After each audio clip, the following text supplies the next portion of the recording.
Hi, hello, வணக்கம். Welcome back to Trend Breakers Academy. So market வந்து பார்த்தீங்க அப்படின்னா, ஒரு கம்ப்ளீட் சைட்வேஸு. ஒரு ஒர்ஸ்ட் மூவ்மெண்ட் தான் சொல்லணும் ஆல் டைம் ஹைல. ஸோ அத பிரேக்கும் பண்ண முடியாம, மேலேயும் உடைக்காம அந்த 22,400 ரெசிஸ்டன்ஸ் சொல்லியிருந்தேன். ஸோ அந்த இடத்துலயே தான் க்ளோசிங்கும் வச்சிருக்கு. ஸோ இன்னைக்கு வந்து பார்த்தீங்க அப்படின்னா, நேத்து டவ் ஜோன்ஸ் வந்து நாஸ்டாக் வந்து கொஞ்சம் நெகட்டிவா முடிஞ்சதுனால, இன்னைக்கு ஒரு ஃப்ளாட் ஓப்பனிங் தான் கிடைக்கும்.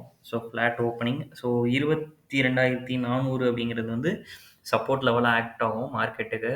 ஸோ இல்ல ரெசிஸ்டன்ட்டா ஆக்ட் ஆகும். அத கீழ பிரேக் பண்ணி வருது அப்படின்னா, 22,350 ஃபர்ஸ்ட் ஆஃப் ஆல் பிரேக் பண்ணணும். ஸோ அத பிரேக் பண்ணுச்சு அப்படின்னா தான் 22,200 வரைக்குமே கீழ வர்றதுக்கான பாசிபிலிட்டீஸ் இருக்கு. சாரி, 350 விட 300ங்கிறது கொஞ்சம் ஸ்ட்ராங்கா இருக்கும். ஸோ அத பிரேக் பண்ணுச்சுன்னா 22,200 அப்படின்ற வரைக்கும் வரதுக்கான பாசிபிலிட்டீஸ் அப்படிங்கிறது இருக்கு. ஸோ மேல அப்பர் சைடு வந்து பார்த்தீங்கன்னா, அந்த 22,400 அப்படிங்கிறது வந்து ரெசிஸ்டன்ட்டா ஆக்ட் ஆகும்.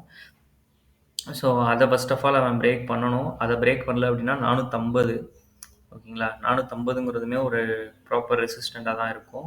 இந்த வாரம் ஃபுல்லாமே அதான் ரெசிஸ்டன்ட்டா இருக்கும்னு நெனைக்கிறேன். ஸோ அத பிரேக் பண்ணுச்சுன்னா கண்டிப்பா 22,600 வரைக்குமே நிஃப்டி வந்து அப்சைட் உடைக்க சான்சஸ் இருக்கு. ஓகேங்களா? ஸோ ரிலையன்ஸ்லாம் வந்து நல்ல ஒரு மூவ் நேத்து.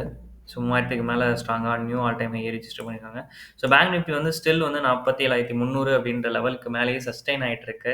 ஸோ ஒரு பிரேக் அவுட்காக இன்னும் அது எதிர்பார்த்து காத்துட்டு இருக்கு. ஸோ இன்னைக்கு ஒரு ஃபிளாட் ஓப்பனிங் தான் கிடைக்க போகுது. ஸோ அப்படி ஓப்பன் ஆகும்போது 47,300 அப்படிங்கிறது சப்போர்ட் ஆக்ட் ஆகும்.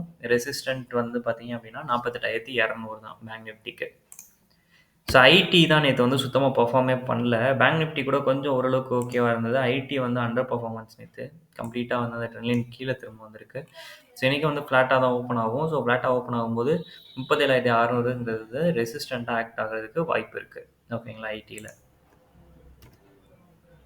ரிலையன்ஸ் பார்த்துடலாம். ரிலையன்ஸ் வந்து இன்னைக்கு ஒரு நல்ல மூவ். ஆனா இன்னும் அந்த ட்ரெண்ட் லைன வந்து அவன் பிரேக்கே பண்ண மாட்றான். ஸோ இந்த இடத்த அவன் உடையணும் இப்போதைக்கு. 3037 பிரேக் பண்ணுச்சு அப்படின்னா 3150 வரைக்குமே அப்பர் சைடு உடைக்க சான்சஸ் இருக்கு. ஸோ நியூ ஆல் டைம் வந்து ரிஜிஸ்டர் பண்ணியிருக்கு. 3000க்கு மேல 3015 அப்படிங்கிறது வந்து ரிஜிஸ்டர் பண்ணியிருக்காங்க. ஓகேங்களா? ஹெச்டிஎஃப்சி பேங்க் பார்த்தலாம். ஹெச்டிஎஃப்சி பேங்க் வந்து பார்த்தீங்கன்னா இன்னும் அந்த சைட்வேஸ வந்து பிரேக் பண்ணல. ஸோ திரும்ப வந்து இந்த ஜோனுக்குள்ளேயே தான் சுத்திட்டு இருக்கு. ஸோ 1462 பிரேக் பண்ணுச்சு அப்படின்னா அப்பர் சைடு போகும். இதுவும் அப்பர் சைடு உடைக்குது அப்படின்னா பேங்க் நிஃப்டி வந்து நல்ல மூவ் கொடுக்கறதுக்கான பாசிபிலிட்டிஸ் வந்து நிறையவே இருக்கு.